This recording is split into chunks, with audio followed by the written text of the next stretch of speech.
Bonjour, merci beaucoup pour cette belle invitation et ces échanges extrêmement enrichissants. J'ai beaucoup appris déjà ce matin. Et peut-être que vous ne connaissez pas l'Union de la presse francophone. C'est une bizarrerie, c'est une organisation méconnue alors qu'elle est très ancienne puisqu'elle est née d'une initiative canadienne et française en 1950. Donc c'est ancien, pour réunir les journalistes et les gens de médias de l'espace francophone, avec une double mission, la défense de la liberté de la presse et d'expression, et la promotion du français dans les médias.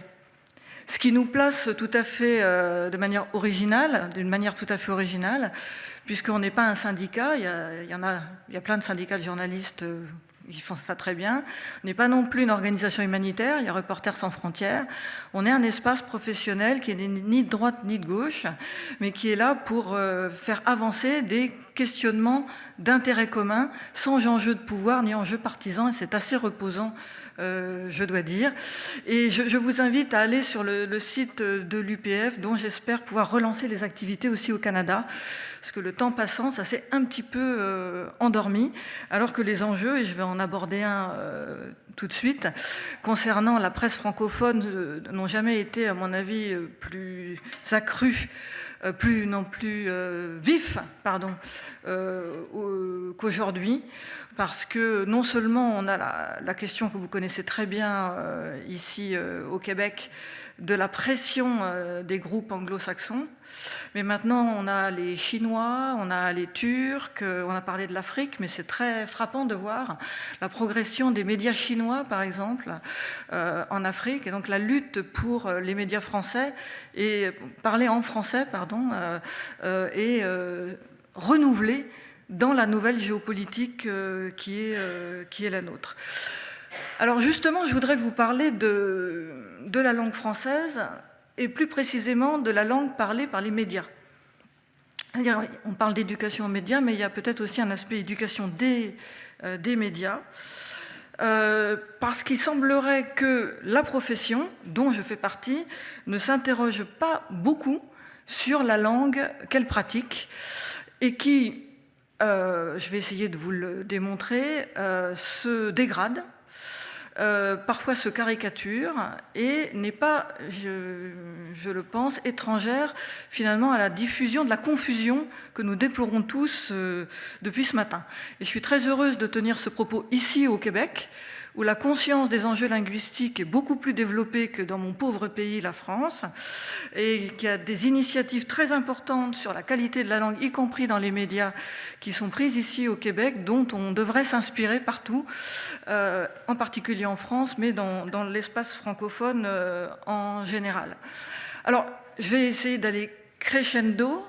Vous savez que les journalistes apprennent à s'exprimer d'une manière qui doit être évidemment accessible, pédagogique, imagée, de manière à retenir l'attention de l'auditeur ou du lecteur. Donc jusque-là, tout va bien. Ce qui fait que, par exemple, on va, au lieu de parler des pompiers, on va parler des soldats du feu. Voilà, on va essayer d'utiliser des expressions vivantes. Alors le problème, c'est quand les expressions vivantes deviennent des automatismes qui parfois sont inadaptés à la situation.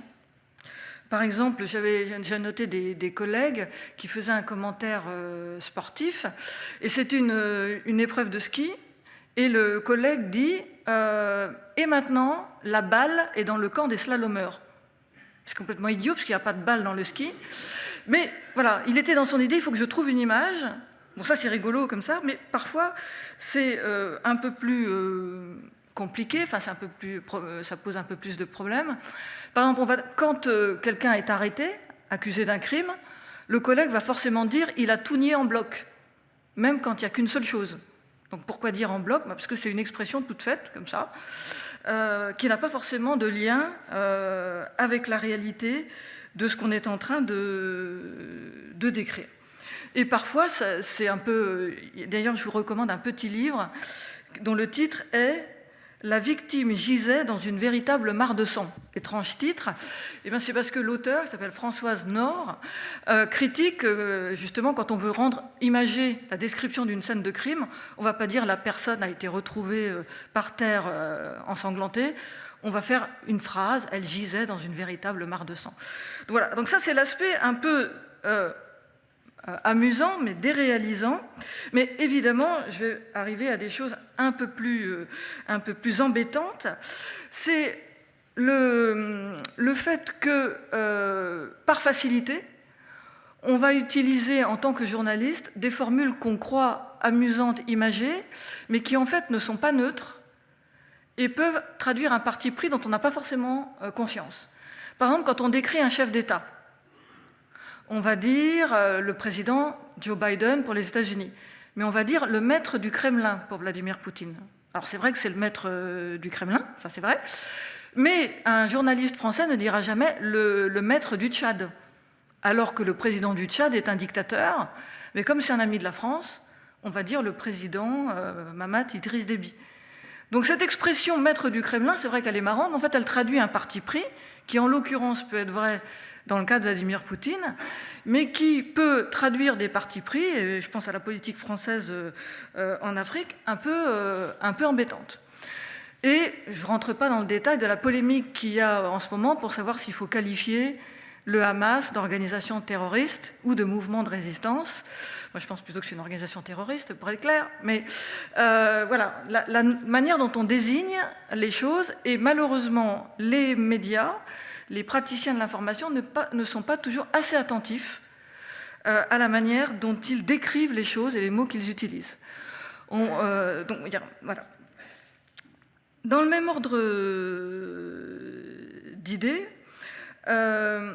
il semblerait que la langue des journalistes s'appauvrisse par facilité. C'est-à-dire que pour aller vite, parce qu'on pense que c'est plus simple, on va utiliser des mots et un vocabulaire de moins en moins précis, au risque que ça devienne imprécis et confus. Par exemple, il y a un mot qui se répand, qui est « impacté ». Et à mon avis, « impacté » est un peu le coronavirus de la langue française, c'est-à-dire qu'il vient remplacer « pénaliser »,« toucher »,« affecter »,« meurtrir »,« abîmer »,« appauvrir ».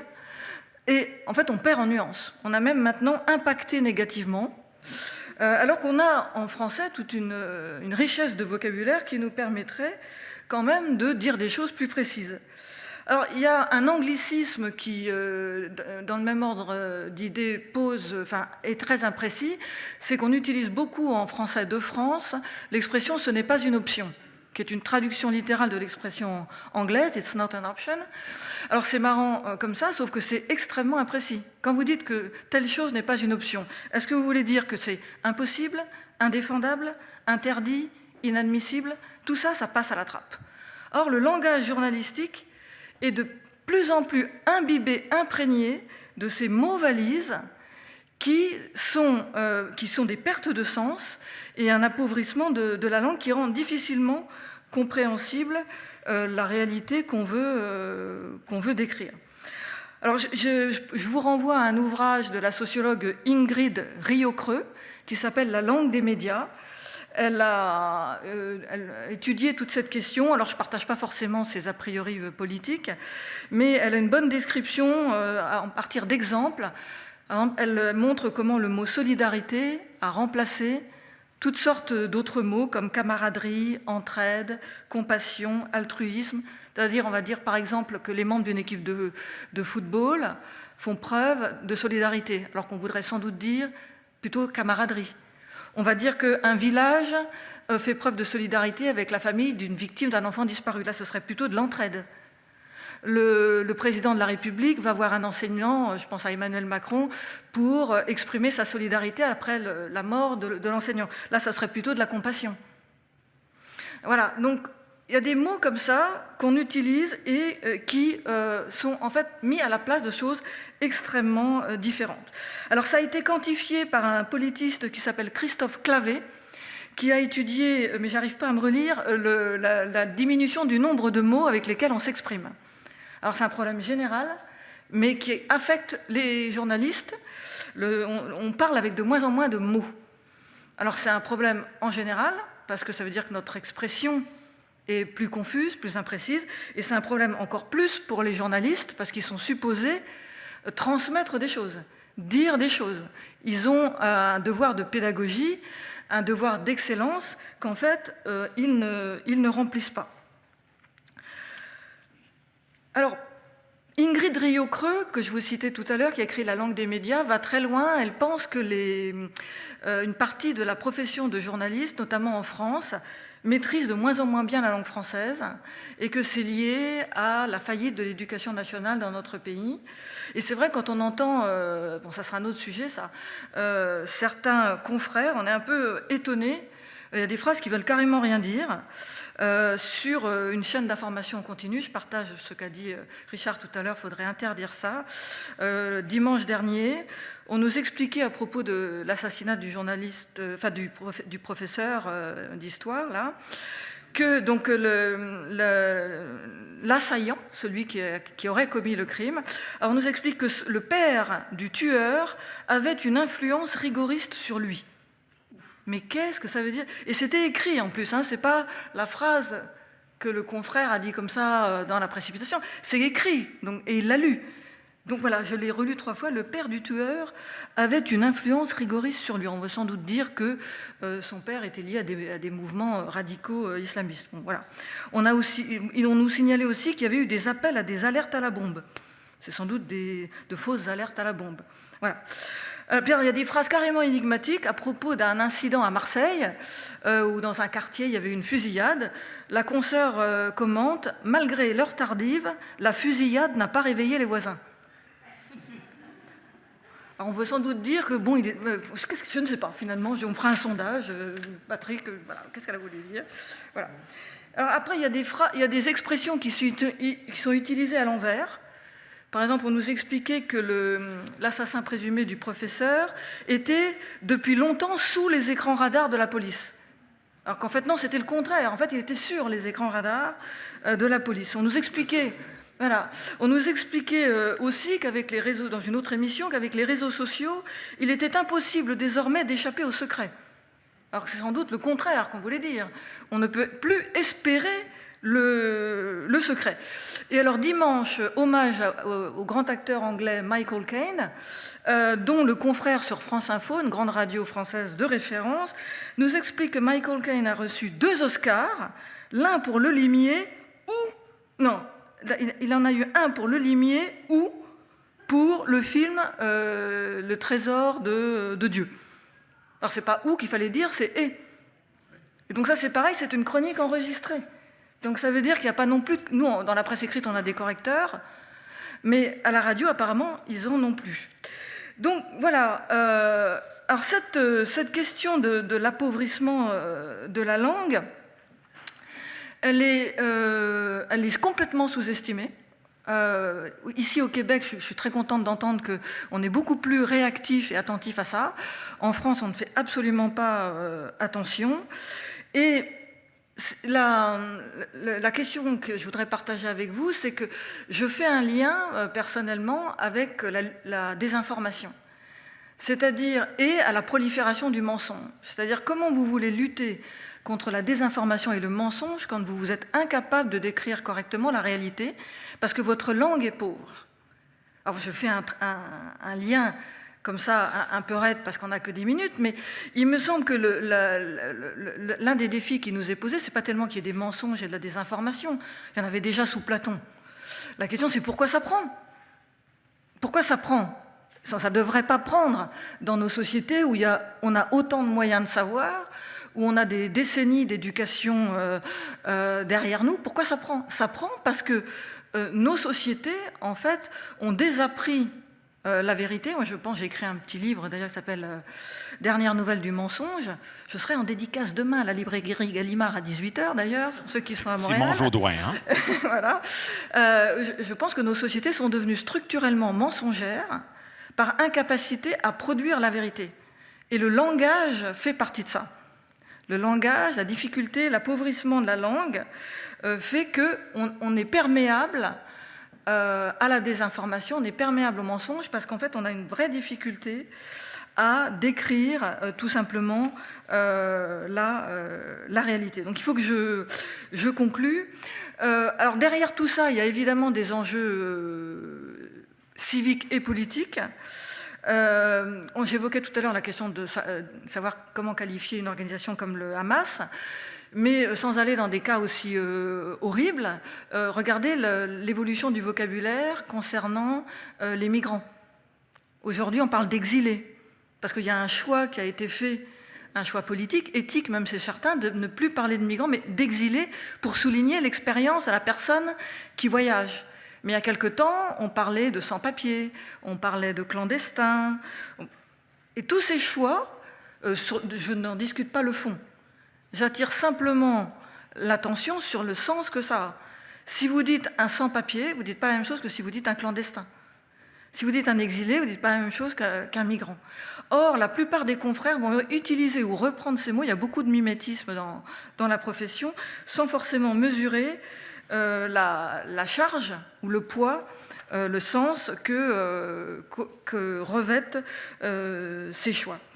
Donc il me semble que dans les écoles de journalisme et dans la profession, on doit encore plus s'interroger sur la langue qu'on utilise, et pas uniquement sur le thème, sous l'angle très pratique, c'est-à-dire comment je construis une phrase, comment je parle dans un micro, ça toutes les écoles le font, mais sur les biais de langage, sur la qualité de la langue, la précision de la langue, traquer les anglicismes bien sûr, mais aussi traquer les mots valises comme impactés, réfléchir en permanence aux mots qu'on utilise, de manière à essayer de recréer ce qui est le plus important finalement aujourd'hui, un espace public de discussion. L'un des défis auxquels on est confronté aujourd'hui, c'est qu'il y a de moins en moins d'espaces communs de discussion. Ce que les réseaux sociaux, qui à mon avis sont plus des symptômes que des moteurs, expriment très bien, c'est le fractionnement de l'espace. C'est-à-dire on préfère son petit mensonge avec le club de gens qui croient les mêmes faussetés que de se confronter à l'altérité et au risque d'une pensée différente, et donc finalement à ce qui pourrait remettre en cause ce qu'on croit. Il y a une préférence pour le mensonge parce qu'il est sécurisant dans des sociétés extrêmement tendues, très dures, et la vérité, à mon avis, ne peut être qu'une construction sociale. Elle ne peut être le produit que d'un espace, et c'est pour ça que je crois beaucoup à l'Union de la presse francophone et je crois beaucoup à ce genre de colloque. C'est pour ça que je suis venue de Paris exprès. C'est parce que c'est dans ce genre d'espace qu'on peut reconstruire ce dialogue entre praticiens, élèves, entre profs, entre générations aussi, de manière à essayer de mieux dire le monde, donc de mieux le comprendre et peut-être pour le changer en bien. Merci. Merci beaucoup. J'avais une question pour vous. Qu'est-ce qu'on fait avec les expressions béquilles comme « du coup » voilà. qu'on entend 50 fois à l'heure ou aux 15 minutes dans les médias français? Je parle de la France, oui. Du coup. Du coup. Alors qu'il y a toutefois, cependant, néanmoins, voilà. Une remarque, Marc? Oui, je voulais faire juste une remarque, lui dire pour Anne-Cécile que moi j'ai travaillé à Radio-Canada et à l'époque il y avait Camille Chouinard. Tout le monde connaît Camille Chouinard. Il était dans la salle des nouvelles et il allait voir les journalistes qui utilisaient de mauvaises expressions. Je parlais avec lui souvent et il y a toujours eu cet effort dans cette société pour essayer de faire en sorte que les journalistes puissent s'exprimer correctement. C'est pas toujours, mais il y avait ce souci. Et ça, c'était une très bonne idée. Et malheureusement, nous, en France, on n'a pas ça. Une question en salle pour une anecdote, Anne-Cécile. comme on dit. Une question en salle ou sur le Zoom? En salle? Merci Anne-Cécile.